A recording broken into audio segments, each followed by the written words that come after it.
Good morning, hospitality listeners, because I am excited. This is one of your hosts, Will Slickers, and this is a special bonus episode from my time at TravelNet Solutions conference called Next.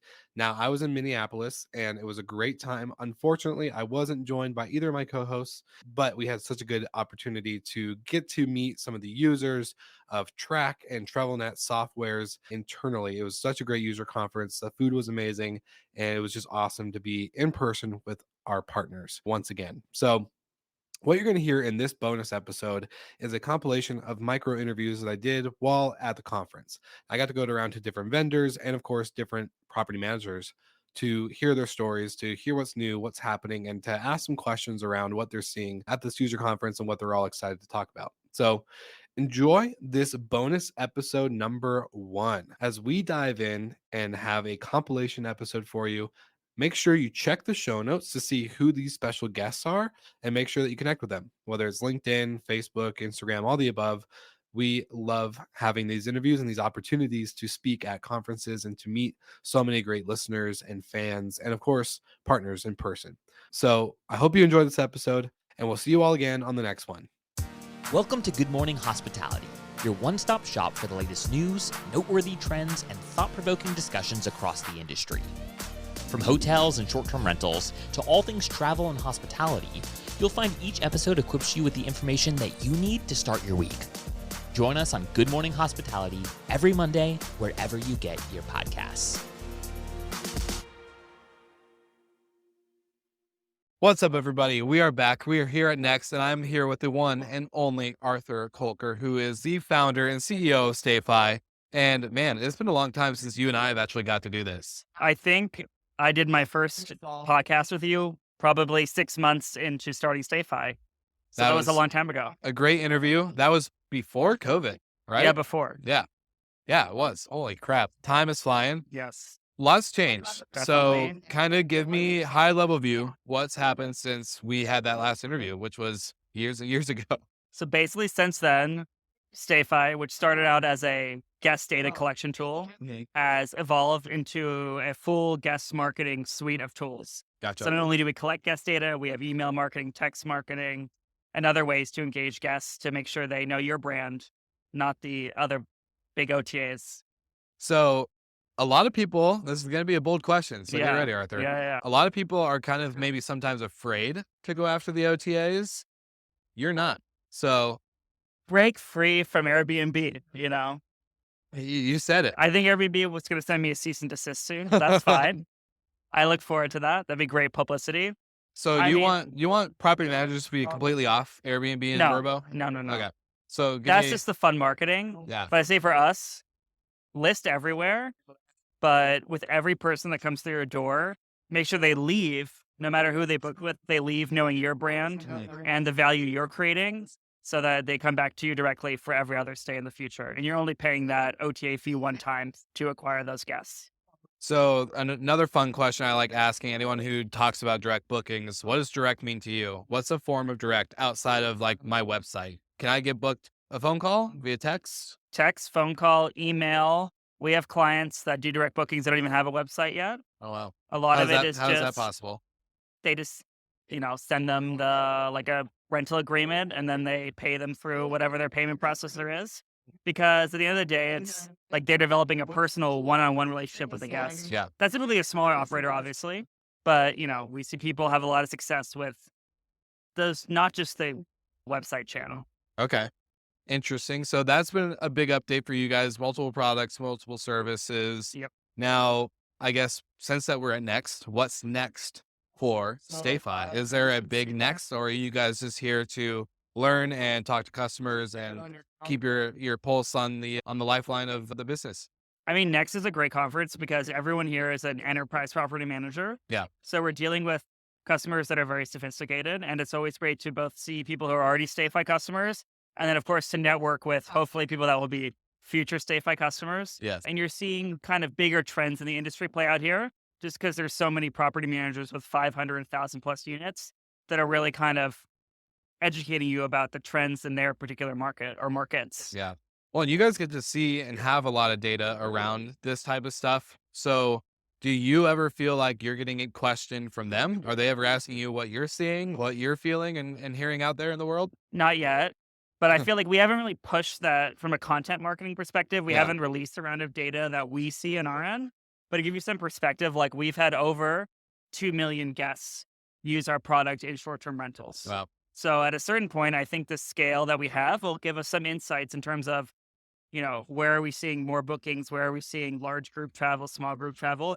Just because we can see live in every single vacation rental where we are, who's there and how many people are there and how long they're staying there. So I did a fun interview with Ryan Bailey. We talked about building tech and, how do property managers decide to buy, build, all this other stuff. For you as a tech entrepreneur in our space, what is the biggest, I guess, aha moment or secret behind building tech for this industry? Oh my God, that is a difficult question. I would say this industry is all about figuring out if you want to build something, figuring out what the MVP, the minimally viable product is Yeah. for whatever you want to do, because that just gives you a lot more ability to test. I feel like the people that really flame out or are here and then not here are people that spend a lot of money building something in secret and private. Mm. And then it's like this behemoth they bring to market and it's way too complicated. I think for short-term rentals, simplicity for us is number one. Yeah. Like our product takes 10 minutes to set up. That's as much time as someone's going to invest, especially for the non-core like property management software or pricing tool. Yeah. Everything else that's ancillary has to be simple and work 100% of the time, or else people are just going to, move on to the next thing and stop using your product. Agreed. And a big thing that we've been saying throughout this conference is a lot of people got into this business for hospitality. They didn't get in to become a cleaner, a revenue manager, a maintenance person, a guest communications person, a Wi-Fi setup person, whatever you want to kind of title that. They came in to provide hospitality, and you guys can hopefully make that simpler. So that's great. Yes, 100%. Love it. Well, anything outside of being a tech entrepreneur, all the stuff that we talked about, what are you looking forward to get out next as you're here? I love talking to the other technology providers. I think that's where really some of the better partnerships we've developed have come from conferences. So whether it's partnering with website companies, email marketing agencies, property management software, whoever, Yeah. Making our products more synergistic not only benefits each other in terms of mutual referrals, it also benefits the end customer at the end of the day. Since so many people use, like I saw this LinkedIn series of like name your tech stack and it's Yeah. like 15 products. And I love when they see we're there. And that might seem overwhelming, but as long as these things all kind of work together in a cohesive manner, it can be, those partnerships are great. So Yeah. I love that. I love it. Well, thank you for taking the time with me today. Thanks, It's Will. great to see you again. Likewise. And we'll definitely have to have you on more podcasts as we continue to go. But Working on it. yeah, working on it. Thanks, Will. We'll see you at the next one.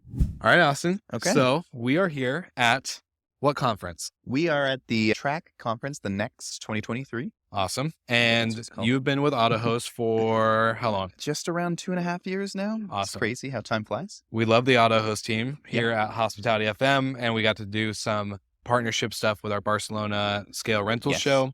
But now we're here at Next, and we're going over all things TravelNet and technology. Basically, the whole theme is advancing tech. Right. So one of the big things in vacation rentals, especially as we're getting more and more remote, is screening your guests. So can it be a high level view of AutoHost, screening guests, and Sure. the thing that you guys focus on the most? Yeah, of course. So when it comes to guest screening, AutoHost is really an intelligent guest screening platform. The idea here is to really understand who property managers are letting into their properties, giving them a lot more visibility and control over, really who's coming into their properties. So what that means is getting them to go through a flow, collecting some information, basic stuff like ID collection or maybe even credit card, like security deposits, but really putting all that together into a risk profile. Okay. That really helps us understand who this guest is, what behavioral, tendencies they might have to make sure that property managers are understanding who they're letting in and they can stop problems like, unruly guests, fraud, chargebacks, and even more scary stuff like, sex offenders or sex trafficking. So it can be pretty freaky stuff, but that's what AutoHost is able to bring into this industry is really that cybersecurity understanding, really looking under the hood and understanding who these guests are. One of the things that I've really liked, especially with Andrew McConnell, he mentions, a lot of us get into short-term rentals or hospitality to host and to be Right. hospitable and to have good Yeah. experience, not to be a tech entrepreneur and this and that and a cleaner and all the things that we have to do. So So it's many nice. details. Yeah. The peace of mind piece that AutoHost brings is really important. Yeah. Can you share with any of the listeners or subscribers today just on what type of peace of mind they can expect when it comes to screening and the importance behind it? Because I think it doesn't really matter until you have that one bad guest, Yeah. that one bad experience. So how can you prevent that one bad experience is basically kind of the Yeah. whole piece of it. Well, exactly. It's a really good point. A lot of, property management companies, it's like, oh, I'm in the Smoky Mountains. We have families coming to our spots. We don't really need to have like too intense guest Yeah. screening. And I totally understand. It's like, yeah, let's keep this process as clean, as easy as possible. Mhm. And that's the goal, is really guest experience, making sure that the guest doesn't feel, pressed on different aspects, making sure that it's an 100%. easy flow to collect just basic information and it feels easy for them. So when we're looking at these risk profiles, a lot of the information we're collecting is very public. It's Mhm. technically out there for the world to see.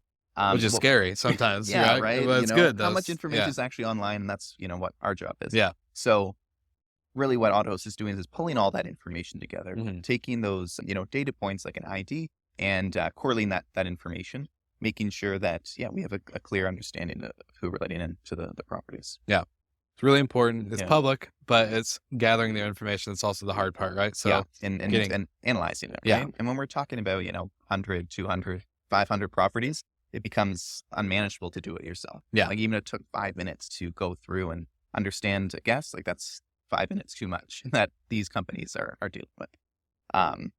So when it comes to some of those guests, or some of those PMCs that are looking and saying, well, why do I need to really go into screening?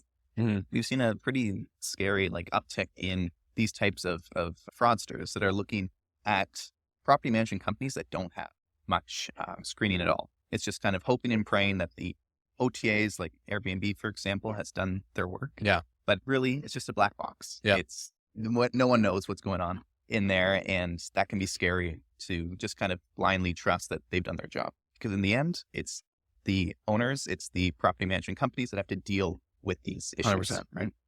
Well, what is the biggest misunderstanding when it comes to guest screening for you guys? What's the number one common question or misunderstanding? I think the biggest one I'll see is a lot of property management companies, just like you said, they come into this industry to be hosts, to be hospitable. And they go, I don't want to bother my guests. I don't want to put any barriers in the way. Yeah. So a big thing that we're talking about at AutoHost is this is actually not a barrier, but an opportunity. Yeah. To show these guests that you are a professional, well-seasoned company that understands the risks of the industry. This is great for owners as well, making sure that your owners are seeing how you're protecting their properties, right? Knocking on a new owner's door saying, hey, owner, we all know you're going to make money in this industry with your property. Let's put that aside and talk about how we're going to protect your properties. How are you going to take your investment and make sure it's making money for you for years to come instead of trash from, one terrible party and, you're burned and you don't want to do this anymore. 100%. So that's a big thing. Using the guest screening is a way to learn more about your guests and change that experience. Yeah. So I don't know, maybe a guest is coming in for, what's it called? Like anniversary. Even just the little thing of having like a bottle of champagne or something. Yeah. Welcome to the place. Congratulations on your anniversary. Those are the guest, improvements that AutoHost can help collect right before the stay's happening. Yeah, I love that. And one of the big things I've been really loving and in business in general, right, is it's great to start a business, but it's even better to stay in business. Ooh, that's good. And so as you're talking, I'm hearing, it's great to you're going to make money in this industry. Yes. But it's good to make money for a long term, not a short term. Yeah. Even though we are the short term rental industry, but it's more of, staying in business. And you guys are definitely a tool to help people stay in business. Yeah, exactly. Yeah. I think a lot of times when you're growing and scaling, when you have 40 or 50 properties, you can manage it. You can figure it out. When, problems happen, it's one and few far between. For sure. When you start, really scaling and ramping up your property count, that one chargeback a month turns into 4 chargebacks to 10, right? These are the problems when they start to compound, and then you are deep in the weeds of a, rapidly growing business without the tools in place to help that grow. So that's a big thing that we're able to help with. I love it. Well, it's great to chat with you Yeah. at the next conference here in Minneapolis. I know we'll be seeing a lot more of you guys on our show and within other podcasts in the network, but just thankful that you took the time with me today. Yeah, no, appreciate it, Will. Thank you so much. We'll talk soon.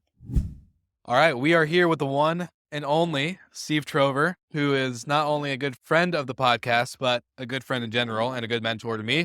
I'm excited to have you here. Good to see you again. Will. Yeah, great to be here. Great to get to speak to you today. You're a hard man to spot with that white hat. Oh, you no, know that, yeah. I right? try to hide. Okay. So yeah. I was going to say, okay, so we are at Next. We are in Minneapolis.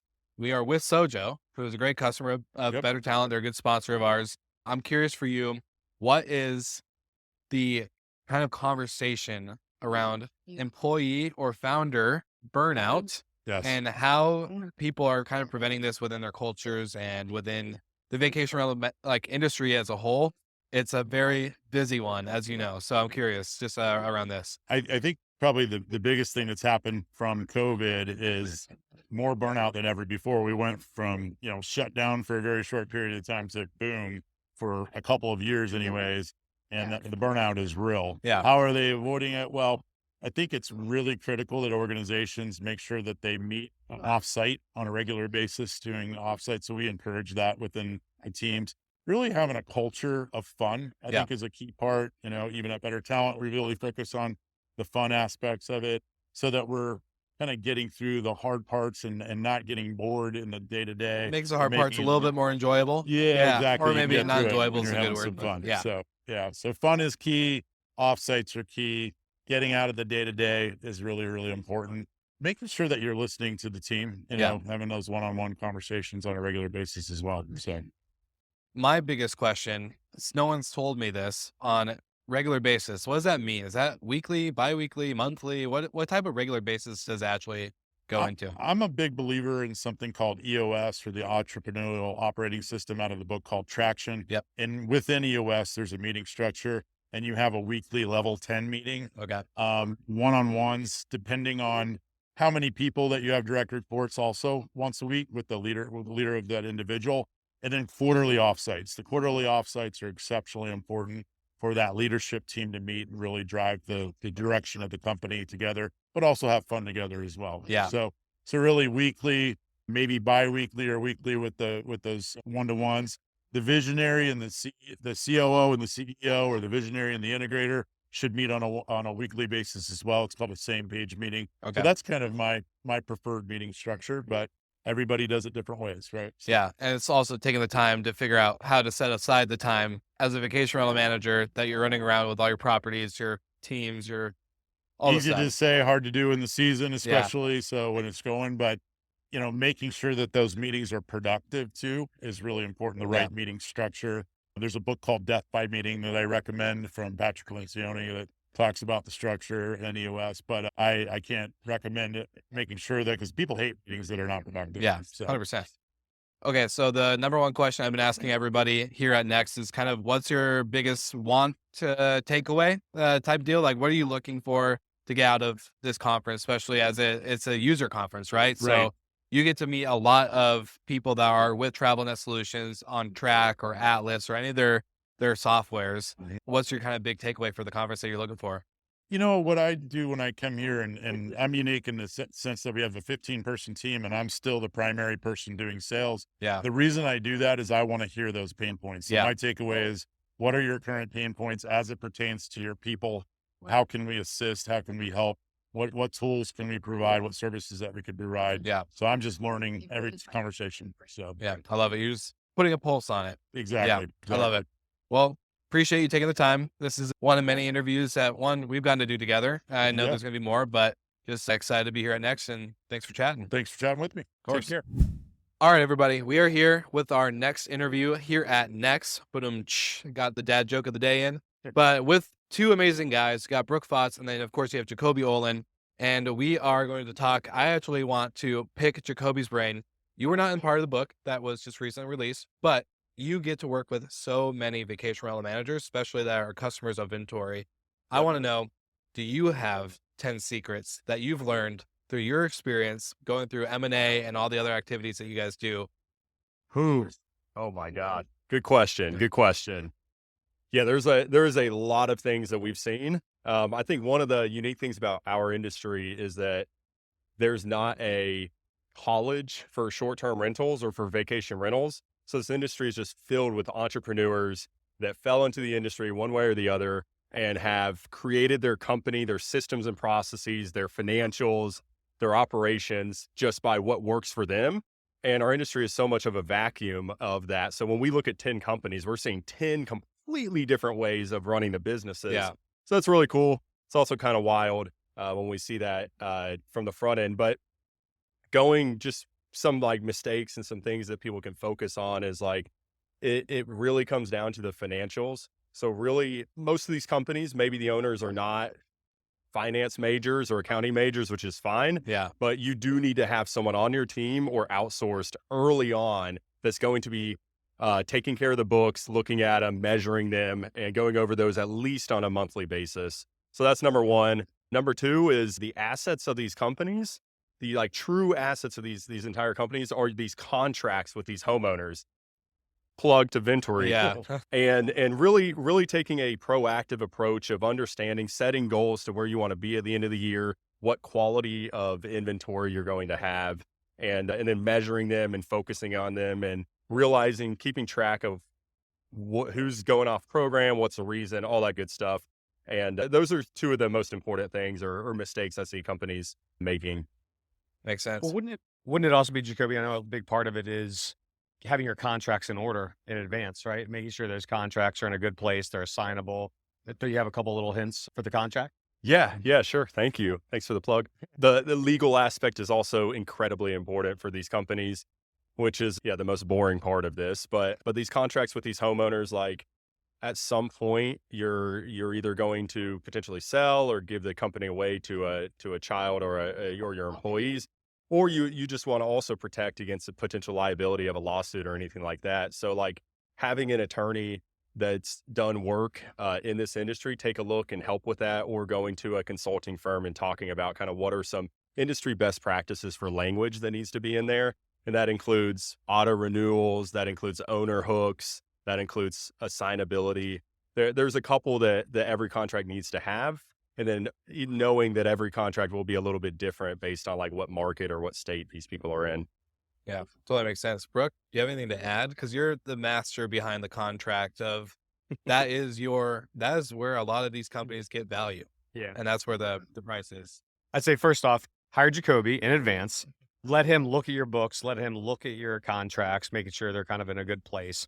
And then set the goal. Like, where do you want to be? What's the exit price? He can tell you pretty closely, realistically, where you need to be based on that exit valuation. At that point, it's set a goal, talk to companies like Ventory, and then like help us, get to that point. Because you see, inventory is the greatest lever you can pull that has the greatest impact to top line revenues, bottom line profits, and building net worth. I know, Jacoby, you did some stats last year looking across all your deals, over $200 million in valuations, right? And exits. Yep. Right. What was the average contract value? So the average one was about $32,000 sold across. And yeah, there's incredible metrics that Brooke knows, that I know, that we walk through. Like every contract you're bringing on is bringing X amount to your bottom line, typically 10-ish% of the annualized rents, and then multiplying that times a multiple. Like it is really cool to see quickly back a napkin kind of what that is increasing the value of your business, whether you're looking to sell it or if you would just want to keep growing it and maximizing the value. It's pretty amazing. We had a partner sell last year, and in the last 30 days, they added enough inventory that literally added $1 million to their exit price. So just because we accelerated the closings, we accelerated the deals, they literally added $1 million to the bottom line. Same. Well, I know you were showing me some new tools under the hood of Ventory, which we will get to. I'm going to do a one-on-one with Brooke and kind of peek under, but it sounds like that the more that these companies are exiting and advancing and getting a better sales price, the more you guys are able to build and help further that, not just with existing products and offerings, but continued innovation and growth. So it's exciting. Well, you heard it here first. And I'm curious for you guys, what is one thing you're looking forward to here at Next? Looking forward to bowling a perfect game tomorrow night. All right, he got the funny answer. It's all about networking. I mean, what I love about these kind of conferences is I met a gentleman last night, and he's probably one of the smartest guys I've ever met in my life. This is his second conference in our industry. I've never heard of him before. I've never heard of his company before. He's got an incredible business, and he is so wicked smart. And this is literally, like I said, the second conference, and it's the first time I've ever met him. So you think that like you've met everybody, you think it's all like the same people, but then you have these things. But again, this was 10 o'clock at the bar last night. And those are the best connections, the best networking, the best learning lessons I ever get. Tell my wife this, are usually at the bar. So that's it. I love it. I love it. Well, thank you guys for tuning in. Thank you for taking the time to chat with me today. And of course, we'll be seeing a lot more of you both. Okay. I know we will. Thanks, Will. Thank you.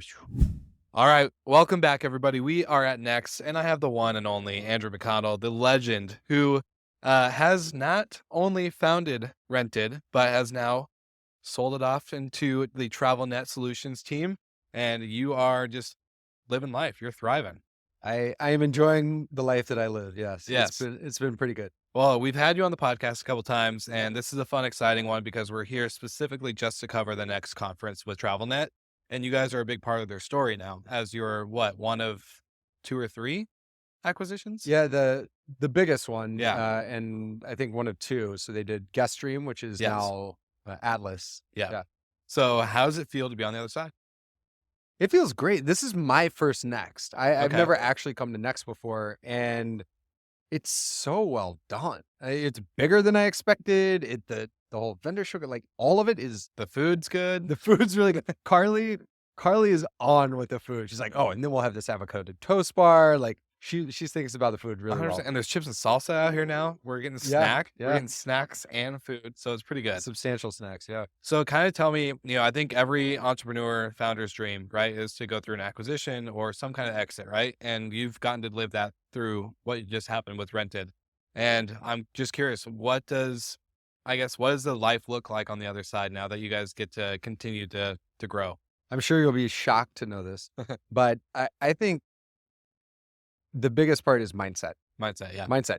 Because I've had so many friends sell their business to big Fortune 50 companies, whatever it is, and they hate their lives. They're absolutely miserable. And a lot of times it comes back to 2 things. One, it's their baby. Yeah. And it's like the death of their baby. 1. And then 2, they're used to doing everything they want to do and not having to listen to anybody else. And it's different when you go somewhere else.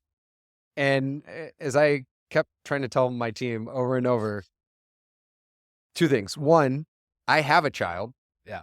This company is not my child. This Yeah. company is a capitalist endeavor. Like Yeah. we deliver for our clients, we build a great team, but it is not a living human being. Like that came off my plate there.